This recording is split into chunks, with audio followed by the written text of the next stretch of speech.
જય માતાજી, જય શ્રી કૃષ્ણ બધાને। આજે નર્મદા જયંતીની બધાને શુભકામનાઓ। નર્મદે હર, નર્મદે મૈયા કી જય।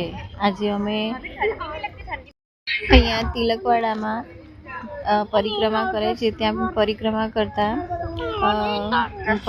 નર્મદા પરિક્રમા સંઘ દ્વારા અન્નક્ષેત્ર ખોલવામાં આવ્યું છે, જ્યાં પરિક્રમાવાસીઓને જમવાનું, ચા નાસ્તાની સેવા આપવામાં આવે છે। તો આજે નર્મદા જયંતિ નિમિત્તે માતાજીનું ચુંદડી મનોરથ હતું અને ભજન સંધ્યા હતી અને ભંડારો રાખવામાં આવ્યો હતો। ત્યારે બધો કાર્યક્રમ પતી ગયો છે।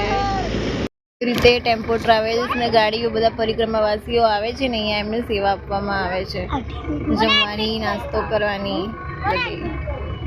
અહીંયા સામે આશ્રમ બનાવેલો છે।